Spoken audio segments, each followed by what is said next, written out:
Hello everyone, I'm Garrett Camber. It's a very hot summer night. Got a fan blowing, it's really cool. This is not a video that's so much about Warframe as it is about original ideas. And although I planned on using this footage a long time ago, that time has come and passed.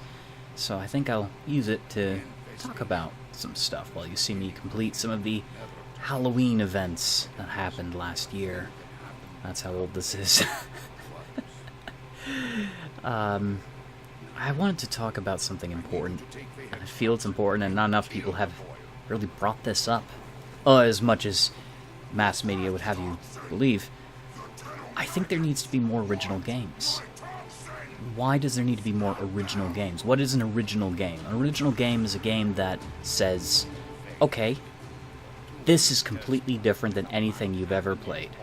I'm talking about, right off the top of my head, a game where you play as a dandelion spore and float around, and you try to find safe harbor. And the entire game is based around this. And it's, you know, very close-range camera, very, very realistic, very soothing, very pretty, and there's hazards like vehicles and lawnmowers and things like that. Something that you've never seen before. That's what I mean by original.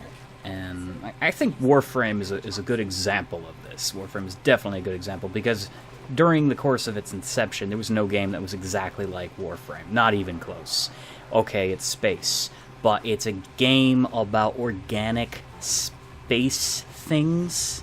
You don't play as the human scum that run around in big, heavy suits of armor. You're playing as a thing, an entity that is grown. And you are, and without giving away too much of the story, it's very unconventional. Very unconventional. In fact, most of the story is still shrouded in mystery as the game is continuously being developed. So I guess Warframe is a perfect example of what I'm trying to talk about here.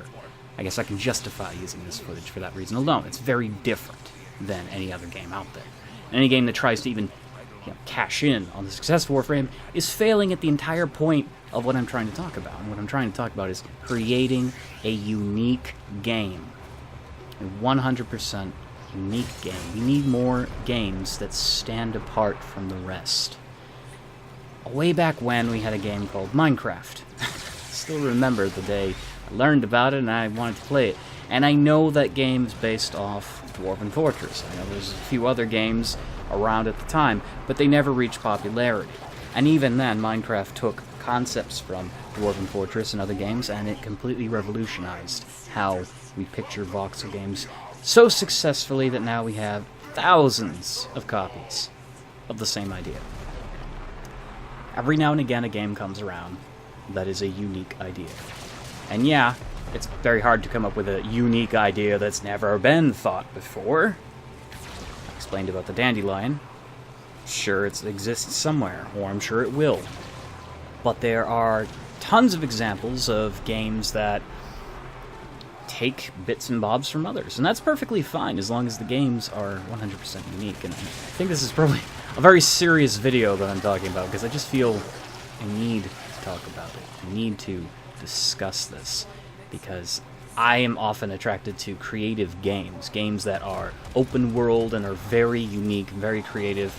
That's the kind of gameplay I enjoy, because usually survival games have more ingenuity about them, because you're not really basing your game off a story, mostly. You're basing it off of how can the player enjoy themselves. So, there's a lot of opportunities to be unique in these styles of games, and that's what I do. I play these kinds of games and I enjoy them. But I feel that there's not enough unique games being made. Everyone is trying to cash in on something that probably they don't need to copy. You don't need to copy Fortnite to be successful. And this is not solely based on that entire fiasco that's going on with Battle Royale shit.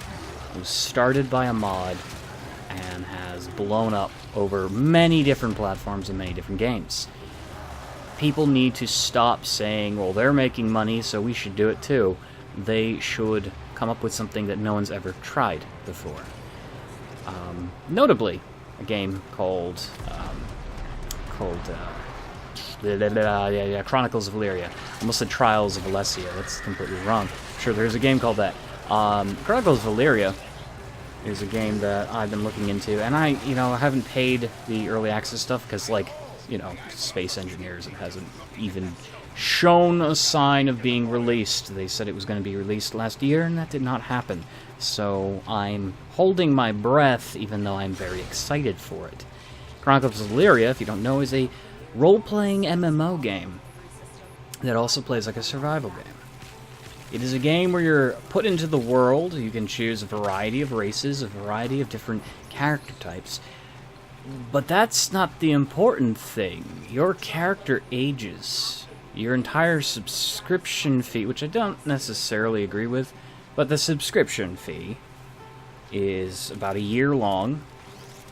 So you pay, and you get to play for a full year. And your character ages throughout that time. So they will die, unless you reach a level of immortality, which is cool. However, most people will never do that, or even see that, or even know it's in the game. Some people like to play games completely blind, and if they never encounter a vampire or a lich, or they don't learn secrets, they will never be immortal. So they will be paying, and their characters will be dying and propagating, having families, moving from place to place. So there is a level of interest with this game because your game experience changes throughout the years, the actual real-life years that you're playing. Your character will die. Your character gets old. And that is rather unique. That is unique. Aging in games has existed, but never to this extent. Not to a game that lets you create your own character, create your own story. That is fascinating stuff. This is an example of a unique game. And whether or not you agree with the subscription plan, whether or not you agree with the fact that your character, your precious character, can die, that is what it is. But it is unique, and there's very little chance you'll find an experience like that anywhere else.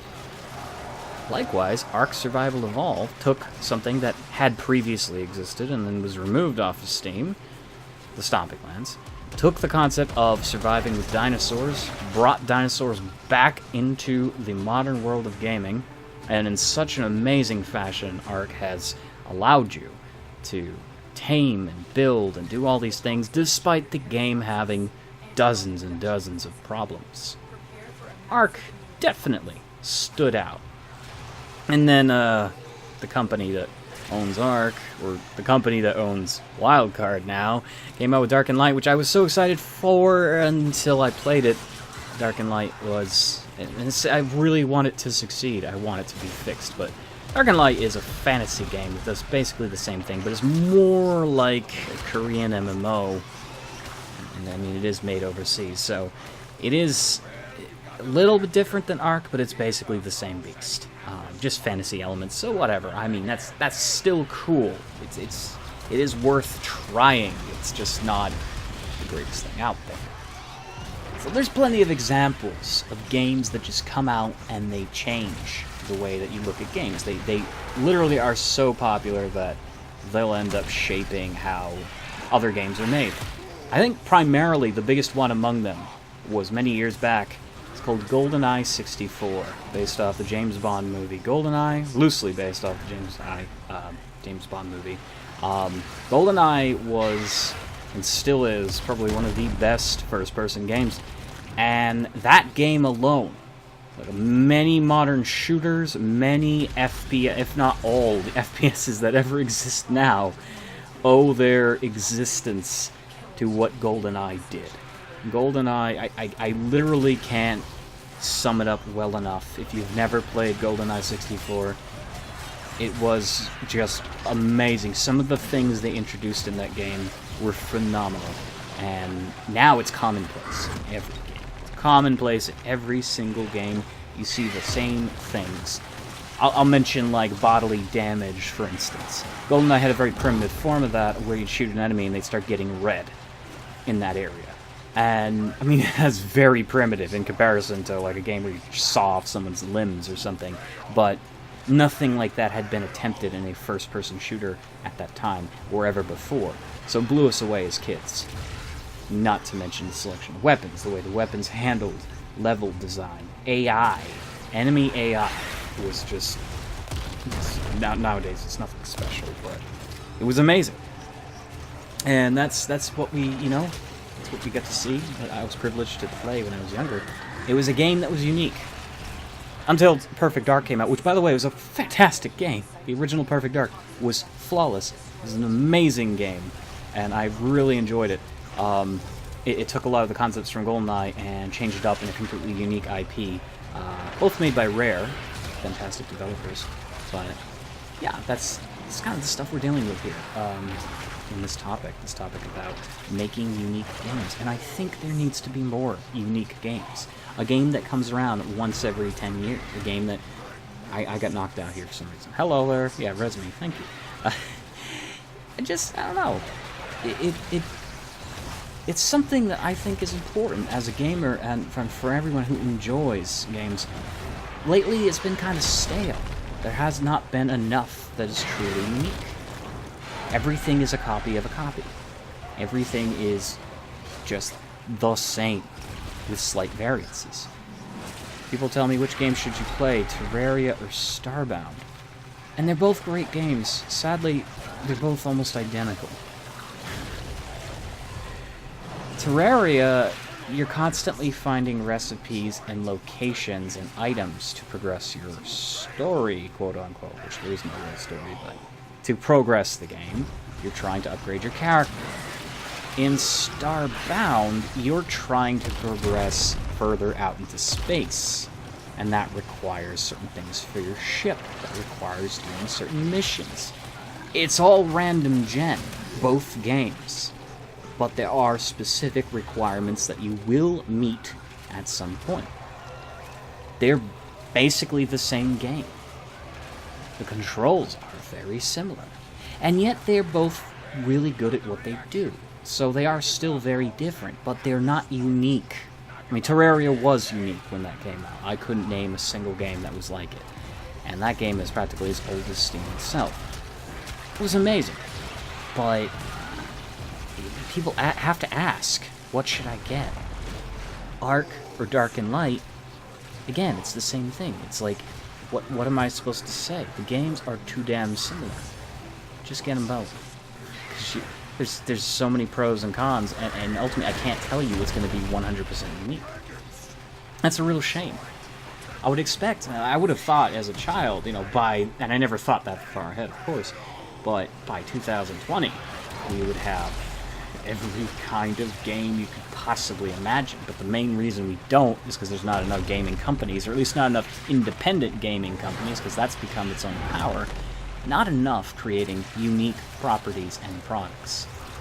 I have tons of ideas for games.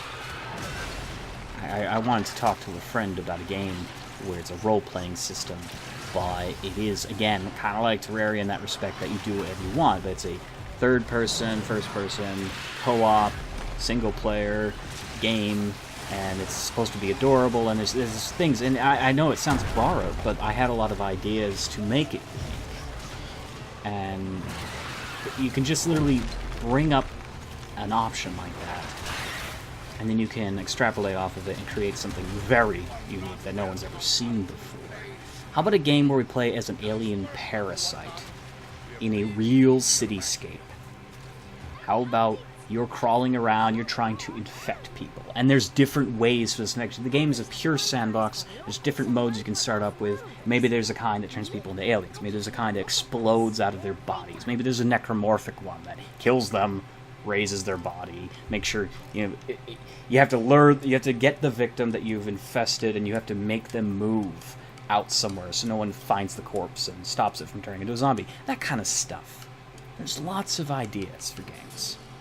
I'm sure you could jot down 12,000 of them at a time. But it's up to people to create those games for them to even exist in the first place. Anyways, I felt this was just something off the top of my head, and it gave me a reason to look at Warframe and say, man, I remember when there was nothing else like that. But, yeah, there's games that need to exist. And we need to create new ideas. Stop copying other games and just make new stuff.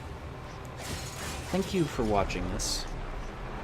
I'm sorry I couldn't give you something more concise, more collective of my own understanding. I just decided to talk about why there's not enough unique games and why I'd like to see more.